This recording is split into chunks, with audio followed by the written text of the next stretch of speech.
Hey, what's up, fan? My man Zenitsu in this chapter of Kimetsu no Yaiba is going through a lot of things, and it's very apparent last chapter, but you see more of actually in this one, and it was very touching. But with Kaigaku, like being defeated by Zenitsu's seventh form, the brass form that he made himself after only being able to use the first form for so long, he's kind of like thinking to himself like he's upset that he lost to Zenitsu. He sees him as trash and like he can't. He's just hating on him, which is really confusing. Obviously, we know the character of Kaigaku, just the way that he is personality wise, but it's like you can hate on the dude for not being able to get anything but the first one, but you couldn't even get the first one, so it's not even like you're special. And that's the staple of the whole breath. So I don't know what you're acting all high and mighty for, Kaigaku, but also he was able to develop something beyond that, so beyond the six forms and make a seventh one. So he's clearly better than you. I'm just putting that out there. Obviously, it's just what a dick. But he's just like, well, he's gonna fall to his death and die because he doesn't have any ability to move his body left. He's too hurt. So it's gonna be more like a draw. But fortunately, to Kaigaku's jerkness, the uh, the good demon, the one that was created by Tamao, he was able to show up and save Zenitsu before he could fall and get hit, and then he drops like a last minute or last second really bit to Kaigaku. He's just like, it's gonna be pity to die alone, boy, and just like grabs Zenitsu and leaves. But you see like a nice thing where Zenitsu is like seemingly what is it, the Sanzu River, I think in Japanese lore, where where people go when they're dead. I don't know, but he sees his grandfather and he's talking to him. He blames himself. He's just like, he tried to get along with Kaigaku. He wrote letters to him. He wanted to, be buddies with him, but he never replied. He never wanted to talk to him, and he blamed himself because he's like, if I was never around, then he would have never, turned to being a demon for more power. And it was such a touching part where he's just blaming himself. He's very sorry that he doesn't look at it as anything other than he's disappointed his grandfather, and he really looks up to him, and he was so sad that he couldn't become a pillar in the time that his grandfather was still alive. And it was such a touching moment where you can see like him just pouring his heart out and how much he's really putting it all on himself for everything. And it just it really kind of speaks a lot for his character and see where he's come from and where he's at now. But his grandfather just is like he can see like the man that Zenitsu's become. He can see like he's not letting this any of these things kind of like dwell on Kaigaku. He's not putting on anybody other than what he sees himself as responsible. And yeah, he's proud of him. It was nice. It was a nice little revelation for him, and it's a nice little push forward of where he's going as a character. Of him starting out as this kind of very goofy.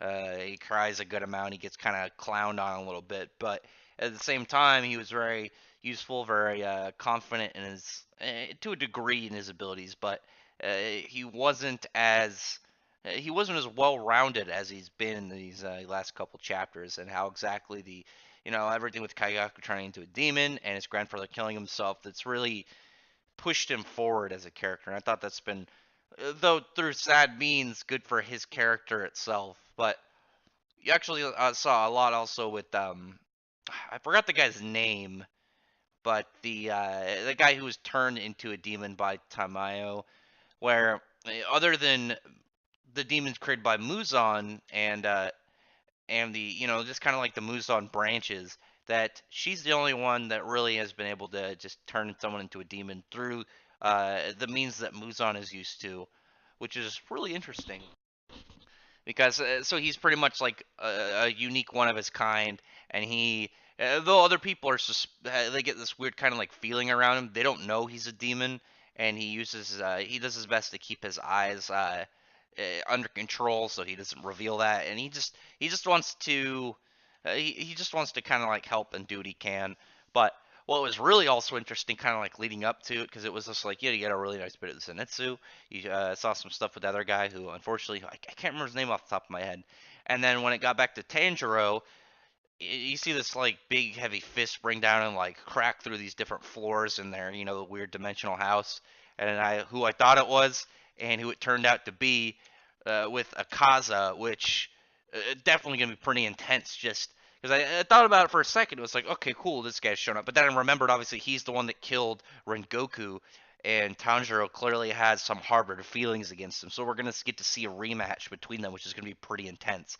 Obviously, with Zenitsu taking out an Upper Moon 6, really impressive. But they talked about how because the dude just became a demon, then he wasn't able to really master his demon powers and fully utilize them, or fully combine them with his thunder breathing. So that being the big kind of opening that made Zenitsu be able to win, like combine that with the seventh form that gave him the victory. But with here we have Tanjiro against Upper Moon 3. I don't think he's going to be able to beat him on his own. I'm hoping Gyu comes in and helps him, which would be pretty cool, especially with the development that Gyu got recently. Before all this started, with how he kind of didn't really see himself as a pillar, and he was very sad that somebody who he thought should have been a pillar died because of him, and this could be a really nice time for him to push forward and become, better to himself and become more confident in his being, which will be pretty nice if that's the case. And then like the last bit of the chapter, I was kind of like confused about because I think it was it Tomeo, the demon who is like on the human side. She's a doctor. She's like getting absorbed into this big fleshy piece that's apparently might be able to turn demons back into humans. I don't know. I'm a little bit curious about that part because I'm wondering if I missed something about the leading up to this, or this just like dropped at the end to kind of being like, what the hell, and get you hyped for the next one.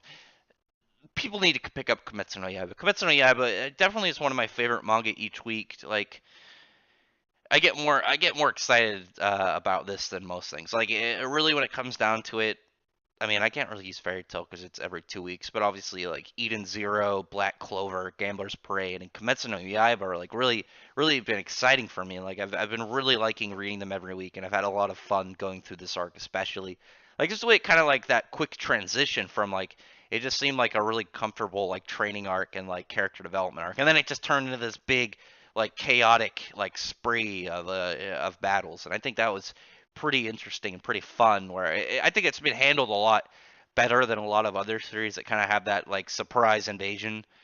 But other than that, drop a comp alone. What you've been thinking about this arc? Like I said, I've been really liking it. I've been really liking how these characters have been going. I'm looking forward to the battle now between Tanjiro and Akaza. I think that's going to be pretty intense. And if I get you thumbs up the video, befriend the like button, give it click the little thumbs up, make it your friend. And subscribe to the channel. Subscribe for more content. Maybe check out my other videos, see if there's anything else that I've reviewed that you might be interested in hearing me talk about. But other than that, I appreciate everyone who's already subscribed, and I thank you all for listening. Bye.